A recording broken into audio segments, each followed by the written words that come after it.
और ना ही मैंने बहुत ज़्यादा इकोनॉमिक्स पढ़ी है। कुछ प्रश्न है, मैं रिक्वेस्ट करूंगी कि अगर नोटबंदी एक बहुत अहम स्टेप था गवर्नमेंट का, तो निश्चित तौर से एज अ वुमेन पर्सन भी आप आज ये भूल जाना कि मैं एमपी हूँ। मैं एक एज अ महिला, और जो गांव में देख रही हूँ लोग मुझसे प्रश्न कर रहे हैं, मैं 2-4 प्रश्न करूंगी, अगर अच्छा लगे तो आप पूछने देना, अदरवाइज आप माइक बंद कर सकते हैं।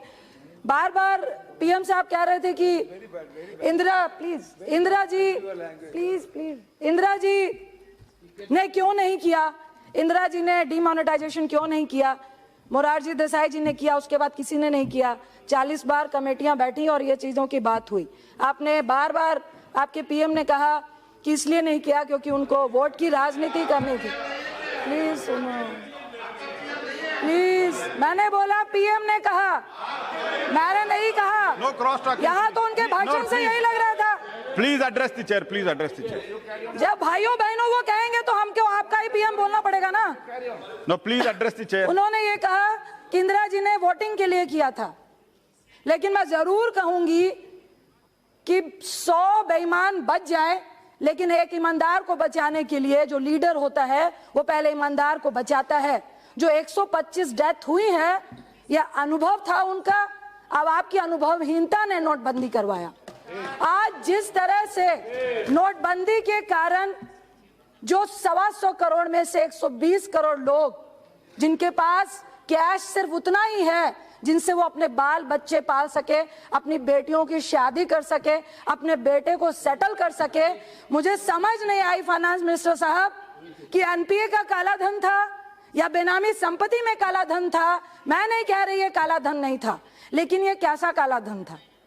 बहुत सारे यहाँ पर मेरे सदस्यगण बैठे हैं, पुरुष सदस्यगण बैठे हैं, उनकी वाइफ अगर वर्किंग भी होगी तो वो 2 रुपए जमा करती है अपने घर को सेव करने के लिए।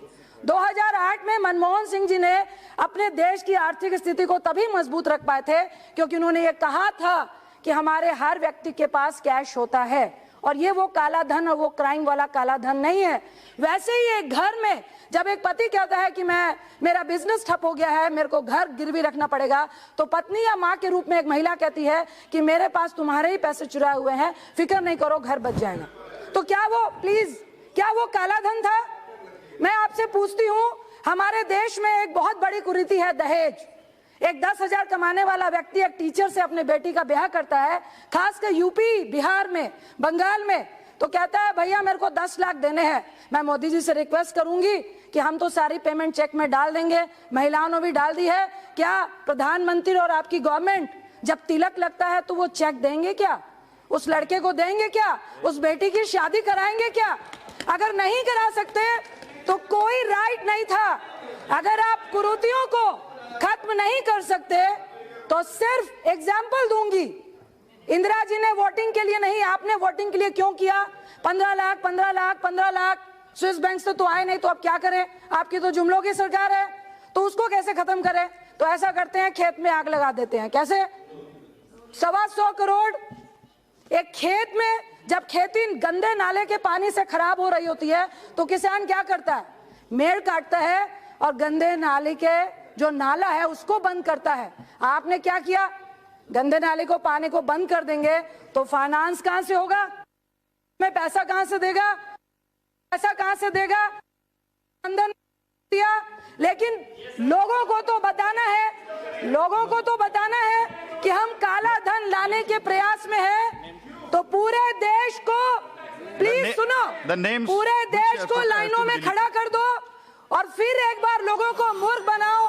प्लीज 2 मिनट और प्लीज लोगों को गुमराह करो कि देखो हम तो काला धन लाने का प्रयास कर रहे हैं, इसलिए stand up India, but where, लाइनों में खड़े हो जाओ, सुसाइड कर लो, और हमारा मंत्री कहेगा यही चोर है जो लाइनों में खड़े हैं। ये मैं नहीं कर रही, आपके मिनिस्टर ने कहा।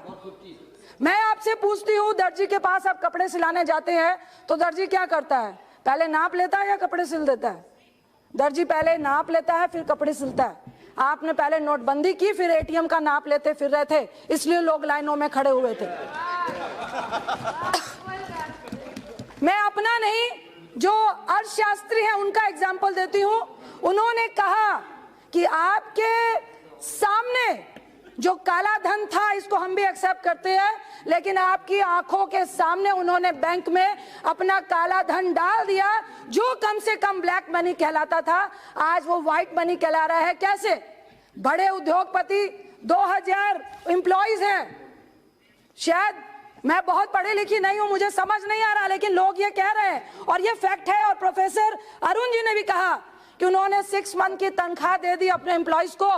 एम्प्लॉइज मोदी जी से तो कहने जाएंगे नहीं, क्योंकि मोदी जी पेट में भोजन नहीं दे रहा है, उनका बॉस उनको भोजन दे रहा है। अगर उसकी 50,000 20,000 तनख्वाह है और 6,000 उसको एडवांस दे दिया, तो सारे पुराने नोट 2.5 लाख तो उसने जमा कर दिए। अब जो उसको नए नोट आएंगे, तो वो मालिक ने अपने, कम से कम उनका अंदाजा है कि 2.5 से 3 लाख करोड़ रुपए आपकी नजरों के सामने बैंक में वाइट हो गए। और आप कहते हैं कि हम जनधन अकाउंट से निकालेंगे। मैं पूछती हूँ कैसे निकालेंगे? मैंने भी 2 लाख जमा किए, क्या कर लोगे? मेरे जमा थे पैसे। मेरी बेटी ने, मेरा बेटा स्पोर्ट्स पर्सन है, प्लीज 2 मिनट, स्पोर्ट्स पर्सन है, उसको मिलते हैं क्रिकेट के, उसने 2 लाख रखे थे, जमा कर दिए, क्या चेक करोगे? जनधन अकाउंट की बात करता हूं, मैं एक एग्जांपल देती हूं फाइनेंस मिनिस्टर साहब। मुझे एक व्यक्ति ने गांव के कहा कि मेरे पास एक व्यक्ति 1 करोड़ लेके आया और कहा कि भाई गांव के मुखिया को कि 1 करोड़ वाइट करना है, 80 मुझे दे देना, 20 को सेट कर दो। सारे गांव के लोग बैठ गए, कहा भाई ऐसी बात है कि 20 लाख हम लोग को मिल जाएंगे और 80 उनको देना है। सारा गांव मान गया, क्योंकि मिनिस्टर साहब गांव के लोग बेईमान नहीं होते।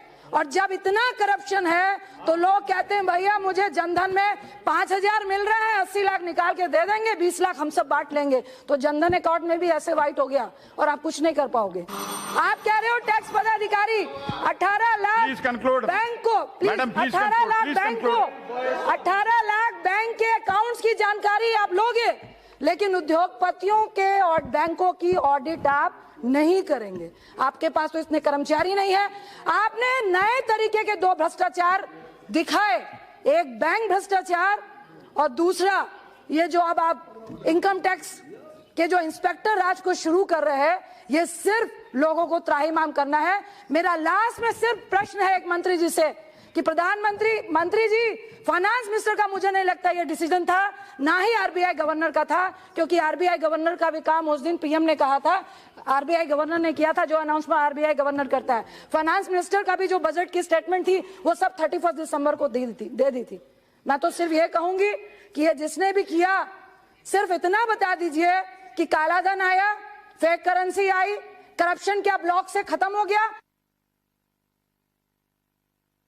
क्या पुलिस वाला गाड़ी पकड़ता है तो घूस लेनी बंद हो गई? ये नोटबंदी से कैसे बंद हुआ, ये मुझे समझ नहीं आया। मैं आपसे पूछती हूँ, आपने जब वो नहीं लगा, 1 मिनट लूंगी, digital payment please conclude, half minute. JP Morgan world का नंबर 1 बैंक है, 2000 करोड़ रुपीस खर्चता है अपनी सिक्योरिटी पे। उनके 3 साल पहले बैंक हैक हो गए। हमारे पास साइबर सिक्योरिटी के लिए आपके पास क्या प्लान है? साइबर कोर्ट, आप बैठिए, कृपया बैठिए आप। Please sit down. No, you please address the chair. Please half minute. Ranjeet Ranjan ji, please address the chair. Please only half minute. आपके पास साइबर सिक्योरिटी के लिए क्या प्लान है? आपके पास साइबर कोर्ट में हमारे पास जज नहीं है, क्या प्लान है? बैंक के सर्कुलर में अगर आपका एटीएम हैक होता है और आपके पैसे कोई निकाल के ले जाता है, तो बैंक उसका जिम्मेदार 90% तक नहीं है। तो उसकी क्या प्लानिंग है?